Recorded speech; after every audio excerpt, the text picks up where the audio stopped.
guys, and welcome back to my channel. The case that I'm going to be looking into today is the murder of a Hollywood actress called Crista Helm.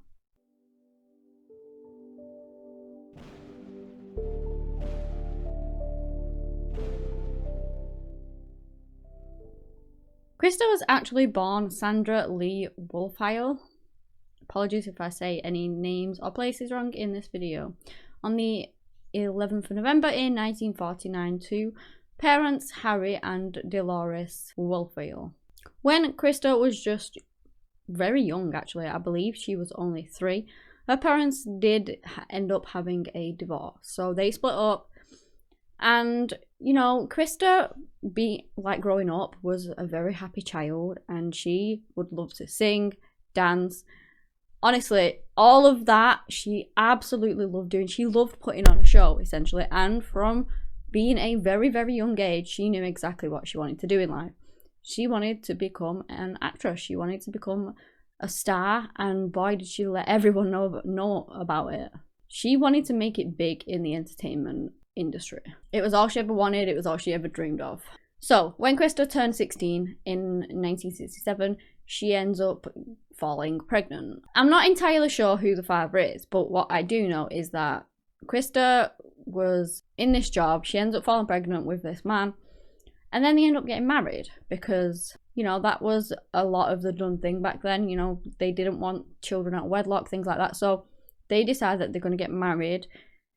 But by the sounds of it, at least this is only my opinion, but this is just what it seems like to me, is that they got married because they were having a kid together, because literally the morning after the wedding he was gone, and he has never been heard of since. Like, I don't even know who it is. I couldn't find who it was. He was never a part of his daughter's life. Nothing. He was just gone. So to me, it just seems like maybe they got married because obviously she fell pregnant. But again, it might not be the reason. I don't know. This is just my own speculation. Crista was now on her own. She was going to have to raise her daughter alone, which she decided to call Nicole. And, you know, how was she going to provide for her? She ended up getting a job as a waitress. Then in 1970, which was just 3 years after she first fell pregnant, so I'm not sure whether Nicole was maybe 2 years old, something along those lines at that point, she ends up deciding that she wants a better life for her and her daughter, and she wants to follow the dream that she has had since a child. So what she does is she leaves her little girl with some friends, basically with the idea that she is going to go off, she's going to chase her Hollywood dreams, you know, and if she is successful, it will be great for both of them, because she would be earning a lot of money, she'd be able to provide for her daughter, things like that. So the plan was she was gonna do that, and then when Nicole was 10, she was gonna go and live back with her mother again. So it would give her mother some time to, you know, build up her Hollywood status essentially and become an actress and do her dream in that sense. And eventually it would lead to them both living together again, and probably more better off for it. Like, they would have more money, you know, and they would just have such a happy life after that. That was the plan. But unfortunately, you know, it didn't all go as planned at all.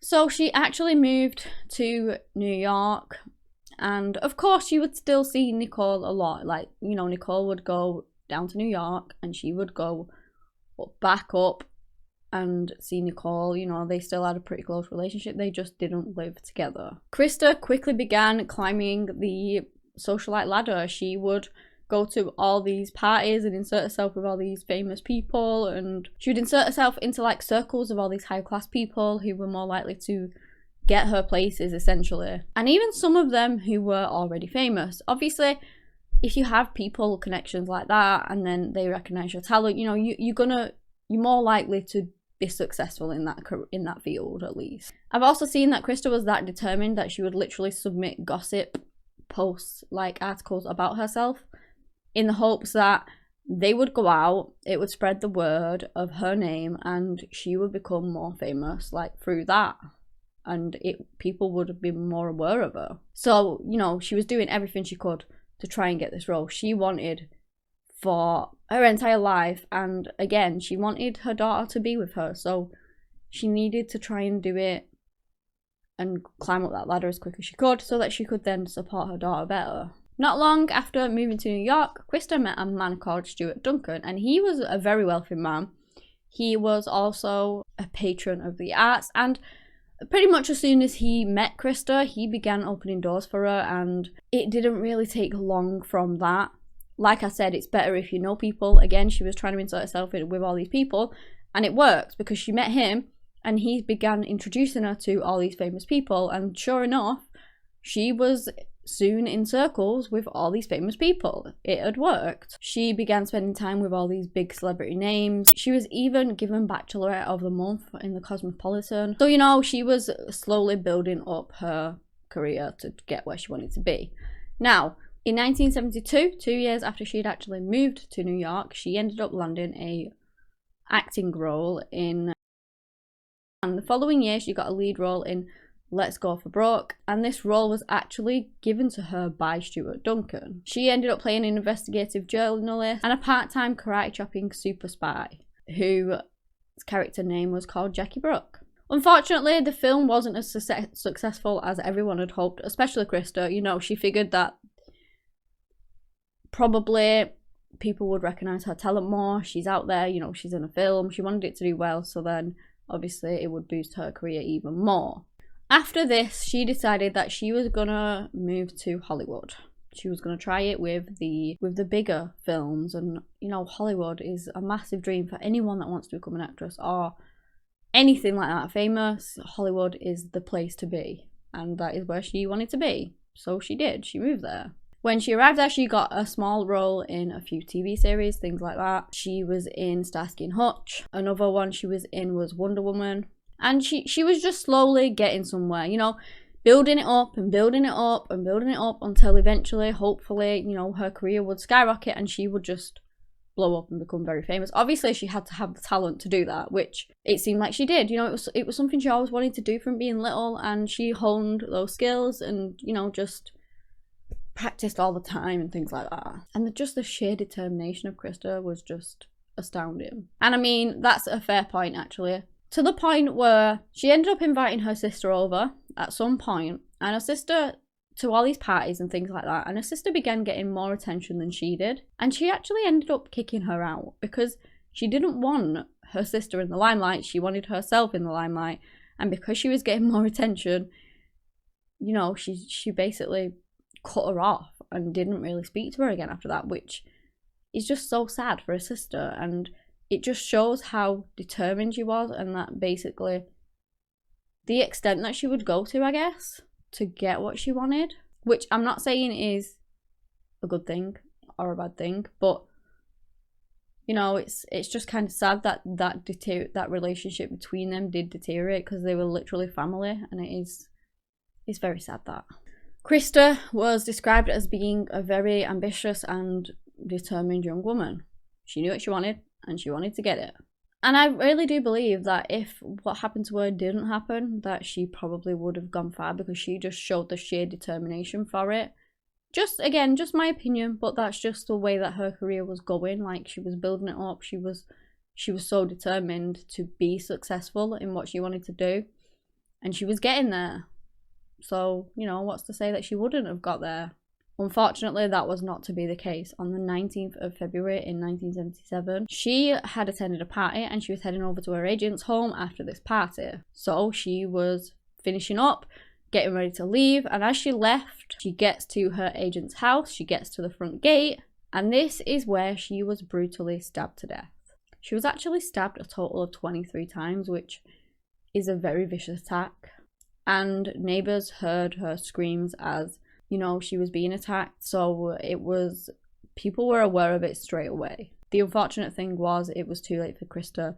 She did pass away. She lost her life. The really sad thing about this, obviously it's very sad that anybody loses their lives, but she was just so young. She was only 27 years old at the time. It's so heartbreaking. And even more sad in a way is that Nicole, her daughter, was 9 years old, so she had 1 year to wait until her mother, she was going to go and live with her mother. They were going to be reunited. She was eagerly awaiting for that to happen. And it didn't, because her life was stolen away. She lost her mum. Crista lost her life. It's just, honestly, very heartbreaking. Especially with them just being so close to being reunited. It's just so sad. So obviously police were called, detectives went on the scene. I believe they initially did think that there was another murder that happened a year ago or something like that, and they thought that it may have been connected, but that theory was quickly ruled out. And they quickly realised that her murder wouldn't be so easily solved. I mean, there's a lot surrounding this case, conspiracy, all this stuff. We will get into it, but yeah, it wasn't easy to solve her case, and her case today still remains unsolved. So, you know, definitely not an easy one at all. It is believed that Crista did try to fight her attacker, but the sheer amount of wounds and things, it wouldn't have taken her that long to succumb to them. And the police began looking into everything. They had a lot of suspects, but no real evidence. Nobody saw anything, or at least if they did, nobody's ever come forward to say that they did. There was just nothing. There was just an attack on her. She was brutally murdered, and then the assailant just went, and that was that. When they looked into her private life and things like that to try and find out, you know, who could have done this, who could have wanted to hurt Crista, they found that she had a diary and she wrote literally everything down that happened in her life. She wrote it all down. Apparently, she would keep it with her at all times. She would literally, everything that happened would be in that diary. She kept a very detailed description of everything. Not only that, it was filled with information on people that she had slept with, you know, intimate partners.